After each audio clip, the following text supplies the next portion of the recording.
Hello everyone, कैसे आप सब बढ़िया।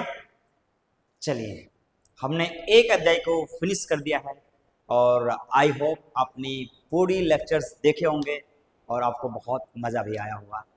हम काइनेमेटिक्स को एंड के लास्ट लेक्चर में और अपने बहुत सारे प्रैक्टिस आपको भी करने हैं और क्वेश्चंस करने हैं। प्रैक्टिस सेशंस भी अपन स्टार्ट करेंगे। अभी थ्योरी की कंटेंट कंप्लीट करने की कोशिश कर रहा हूँ और पर डे 2 से 3 लेक्चर आ रहे हैं और आपको आई होप नोटिफिकेशन से टाइमिंग पता पड़ जाता होगा कि कितने बजे आ रहे हैं। आपको पर डे सारे लेक्चर्स को डे बाय डे ख़त्म करते जाना है। बैकलॉग्स नहीं कीजिएगा, दिक्कत हो जाएगी। ठीक है, अब नया अध्याय को चालू करते हैं। नया जोश बनाए रखिए और लगे रहना है। 10 से 12 दिन के अंदर में ये चैप्टर भी हमारा एंड हो जाएगा।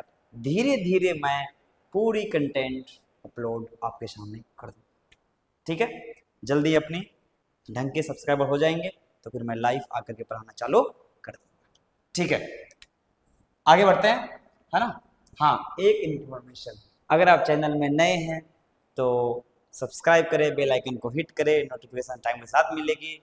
और वीडियो अगर अच्छी लगेगी तो शेयर करना ना भूलें। ठीक है, ओके। अब स्टार्ट करते हैं Newton's loss of motion and friction, NLM and friction.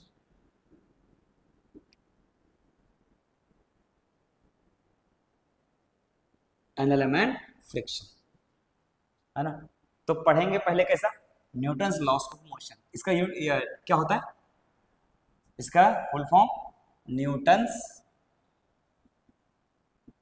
Laws of motion, NLM का फुल फॉर्म है। और ये तो क्या है, फ्रिक्शन है, इसी का सब टॉपिक है, ये यूज होता है। ठीक है, अच्छा, इस बड़े से टॉपिक को स्टार्ट करने से पहले मैं आपको एक छोटा सा टॉपिक बताना चाहूंगा कि वो है हमारा कंस्ट्रेंट मोशन। क्या चीज़ है, कंस्ट्रेंट। अरे सर, पहली बार नाम सुना है, कंस्ट्रेंट क्या होता है। कंस्ट्रेंट कहने का मतलब कोई चीज़ें जो फिक्स हो उसको हम क्या बोलते हैं, constraint. Anything which is constant, that is called constraint. समझ आए। और कंस्ट्रेंट मोशन यानी कि मोशन में अगर कोई चीज कांस्टेंट हो उसको हम क्या बोलेंगे, कंस्ट्रेंट मोशन। क्या बोलेंगे उसको, कंस्ट्रेंट मोशन, है ना। तो हेड डालेंगे कंस्ट्रेंट मोशन। एनएलएम चालू करने से पहले ये छोटी सी सब टॉपिक आपको पता होना चाहिए। कंस्ट्रेंट मोशन, है ना, कंस्ट्रेंट मोशन। कंस्ट्रेंट मोशंस दो तरीके से अपन यहां पढ़ेंगे। एक पढ़ेंगे स्ट्रिंग कंस्ट्रेंट यानी कि धागा कंस्ट्रेंट, और एक पढ़ेंगे वेज कंस्ट्रेंट यानी कि ब्लॉक कंस्ट्रेंट। ठीक है, तो पहला पढ़ने वाला कौन सा, स्ट्रिंग कंस्ट्रेंट, स्ट्रिंग कंस्ट्रेंट। और दूसरा कौन सा, veg constraint, veg constraint.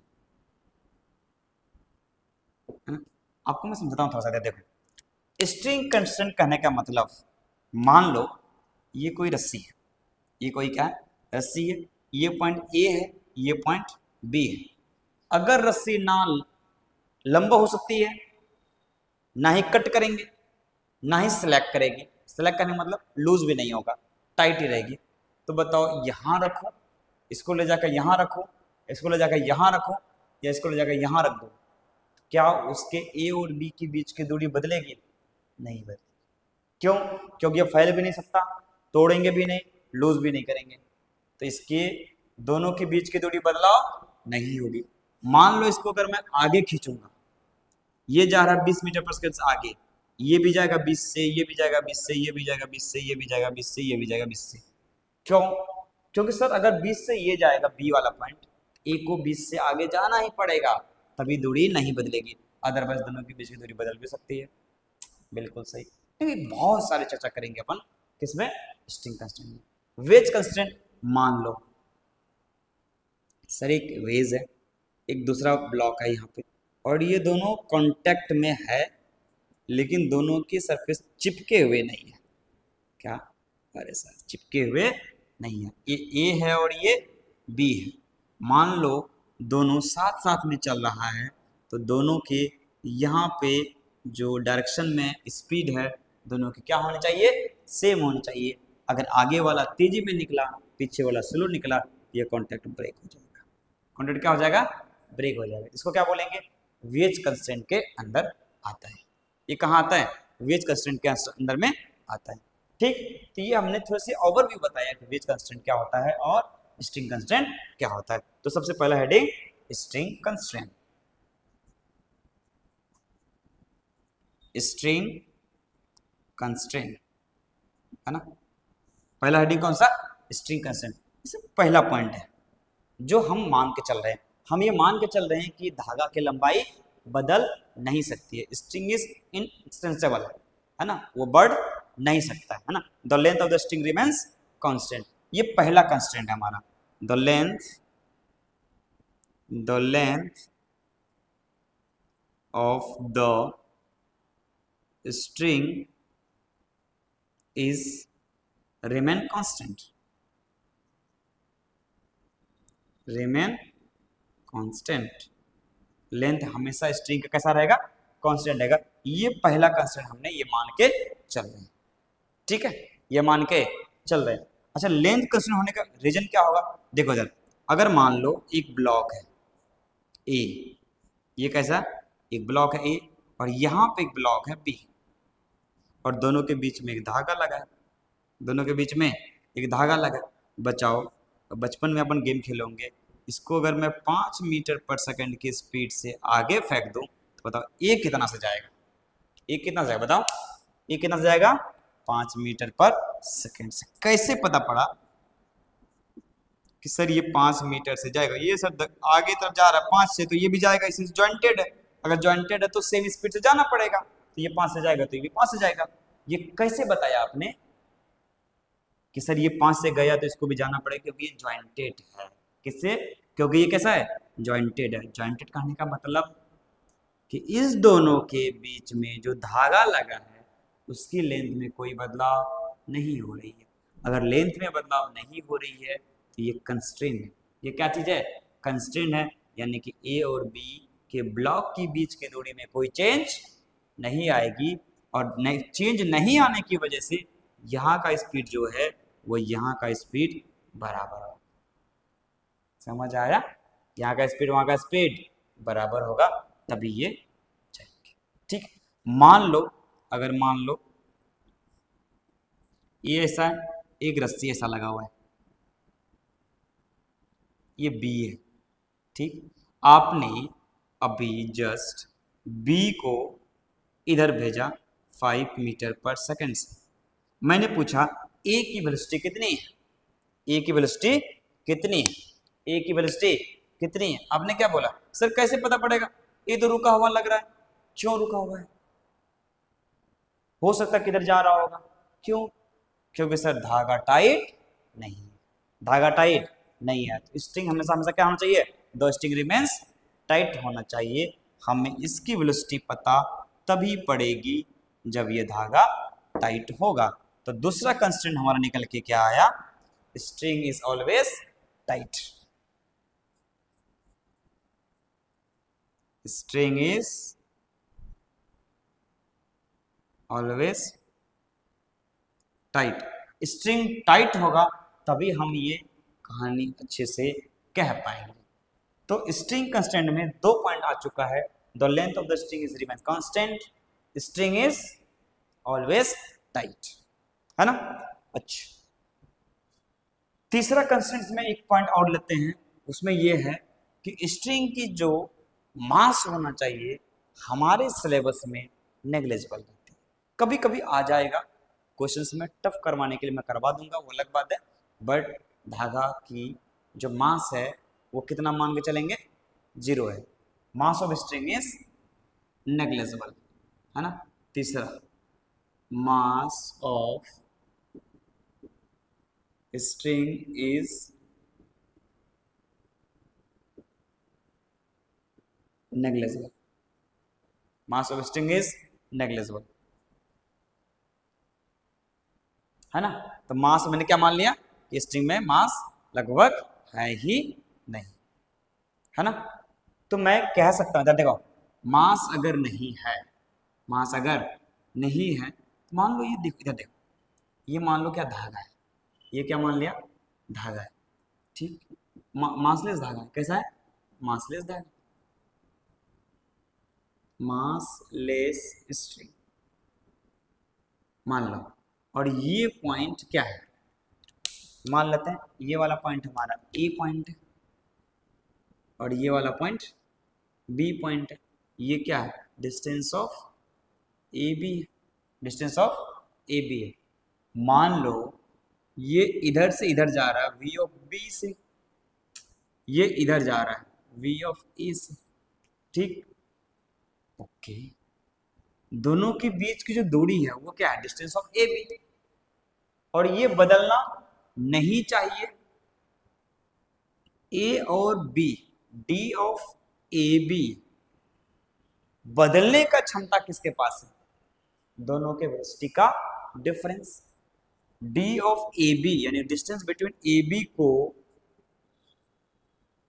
We A minus V B या we B minus we A बदल सकता है, we B minus we A बदल सकता है, ठीक, लेकिन क्या, लेकिन अगर डिस्टेंस कांस्टेंट है तो v B minus we A को 0 होना पड़ेगा। देख लो, अगर ये दूरी नहीं बदलेगा इसका मतलब क्या है, ये दूरी तभी नहीं बदलेंगे जब ये वैल्यू 0 होगा। ये क्या बात हुई सर, हाँ, अगर ये तेजी में जाएगा, ये स्लो में जाएगा तो डिस्टेंस बढ़ जाएगी, अगर ये स्लो जाएगा, ये तेजी में जाएगा, डिस्टेंस घट जाएगी, और कंस्टेंट बोलता है डिस्टेंस में कोई चेंज नहीं होना चाहिए, तो आगे वाला वेलोसिटी पीछे वाले वेलोसिटी को बराबर होना ही पड़ेगा, यानी कि दोनों का डिफरेंस 0 ही होगा। आया, लेकिन बदल सकता है, लेकिन in string constant distance is constant, लेकिन डी ऑफ ए बी नहीं बदलेगा,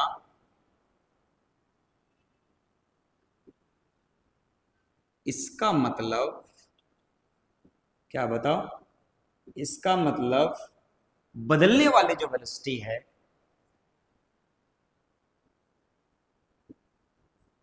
बदलने वाले वेलोसिटी कौन है, वी ए या वी बी, नहीं, v B minus we A को 0 होना पड़ेगा, समझ गए, इसको क्या होना पड़ेगा, 0 होना पड़ेगा, बिल्कुल सही, 0 होना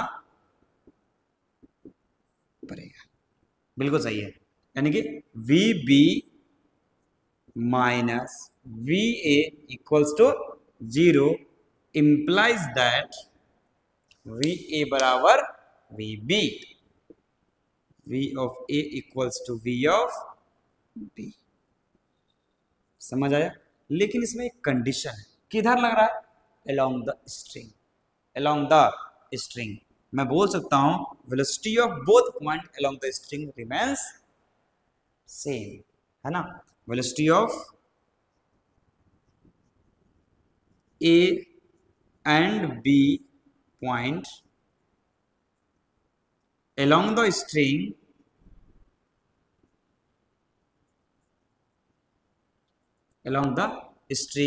remain क्या, remain same, along the string दोनों का वेलोसिटी क्या होना चाहिए, सेम रहना चाहिए, सेम रहना चाहिए, समझ आ गया, ओके। देखो इधर, मान लो ये ऐसा है, एक ब्लॉक है, ये था, मान लो ये पॉइंट है बी और ये पॉइंट है ए, ठीक, अपने मन से कुछ भी ले रहा हूं मैं, ये इधर मान लो वी ऑफ बी है, ये क्या चीज़ है, वी ऑफ बी है, और ये धागा का, और ये थीटा ऑफ बी है, थीटा ऑफ बी बोल दिया, ठीक है। मान लो लेट्स से ये इधर जा रहा है, ठीक, तो v ऑफ a है, ये क्या चीज है, v ऑफ a, और ये क्या है, थीटा ऑफ a, ये क्या है, थीटा ऑफ a। अगर इसको मैं ब्रेक करूं along द स्ट्रिंग और परपेंडिकुलर टू द स्ट्रिंग, तो ब्रेक कर सकते हैं। तो इधर में कंपोनेंट कितना आ जाएगा सर, इधर में वी बी है और ये थीटा ऑफ बी है, ये आएगा v B cos theta of B, बिल्कुल सही, ये बी पॉइंट है। और इधर में कौन आएगा sir, v B sine theta of B, बिल्कुल सही, क्लियर है ये। उसी तरीके से इसको इधर में तोड़ेंगे, कौन आएगा, V A cos theta of A, इधर में कौन आएगा, V A sine theta of A, बिल्कुल सही। लेकिन अलोंग द स्ट्रिंग कौन सा वेलोसिटी है, we B cos theta B और v A cos theta A, ये दोनों वेलोसिटी क्या होना चाहिए, इक्वल, क्या होना चाहिए, equal. Along the string distance को बदलने वाला कौन कौन सा वेलोसिटी है, we B cos theta B minus we A cos theta A, और वो डिस्टेंस बदलने वाला नहीं है, इसीलिए इस दोनों वेलोसिटी को बराबर होना पड़ेगा, है ना। तो कैसे लिख सकते हैं कि डिस्टेंस बदलने वाला क्या, वेलोसिटी कितना है, we B cos theta B minus we A cos theta A है, बट डिस्टेंस नहीं बदलेगा,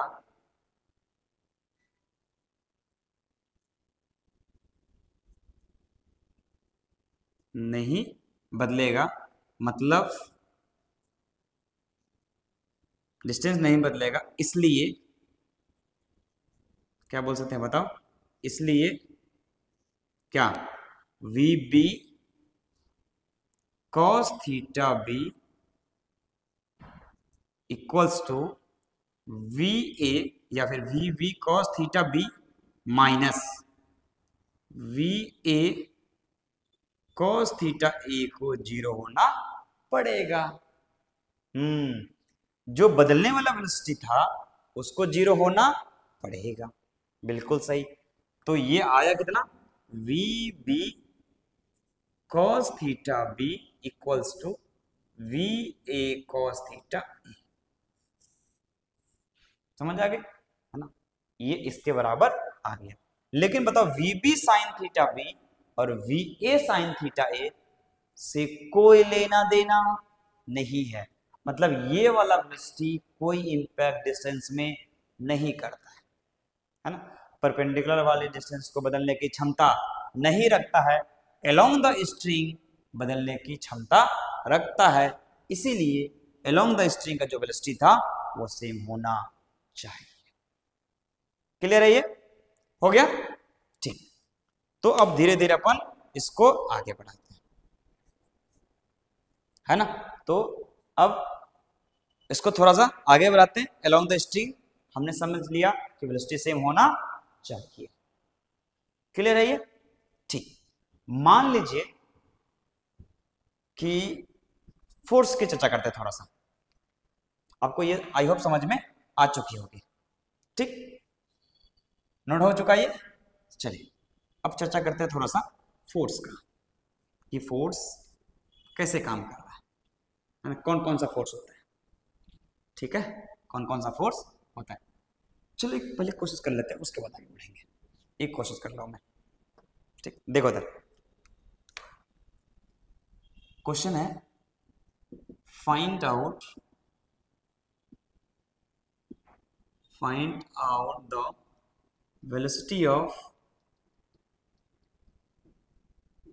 velocity of find out the velocity of point A है ना। ए पॉइंट की वेलोसिटी हमें चाहिए। मान लो ये ऐसा है, ये ऐसा है, ये ए पॉइंट है ये, और ये पॉइंट कौन सा है, बी है, मान लेते हैं। ये चल रहा है इधर 20, सॉरी, ए पॉइंट की वेलोसिटी निकालना है, मान लो 20 चल रहा है, कितना से, 20 से चल रहा है, ठीक है। और ये चल रहा है इधर, मान लो 10 मीटर पर सेकंड से, और ये जो एंगल है मान ले 37 है, कितनी है, 37 है, बिल्कुल सही, है ना। और ये एंगल मैं मान के चलता हूँ 53 है, कितना, 53। अब मेरे को v की वैल्यू चाहिए, तो मैं क्या करूंगा, इसका कंपाउंड तोड़ूंगा, इसका कंपाउंड तोड़ूंगा। और मेरे को पता है if string is constant, if distance between a and b is constant, then velocity along the string is same। समझ आया, velocity along the string is same। Okay, तो अपन इसको क्या करेंगे, कंपोनेंट को ब्रेक करेंगे, है ना। ये एक इधर आएगा और एक इधर आएगा, परपेंडिकुलर से कोई लेना देना है नहीं। इधर बताओ, v cos 53, इधर में कौन, v sin 53, इससे कोई मतलब नहीं है। लेकिन इसका तोड़ो, इधर में कितना, 10 cos 37, और एक इधर 10 sin 37, इसका कोई मतलब है नहीं, इसका कोई मतलब है नहीं। इसमें बोल सकते हैं सॉल्यूशन में क्या, distance between A and B is constant, so velocity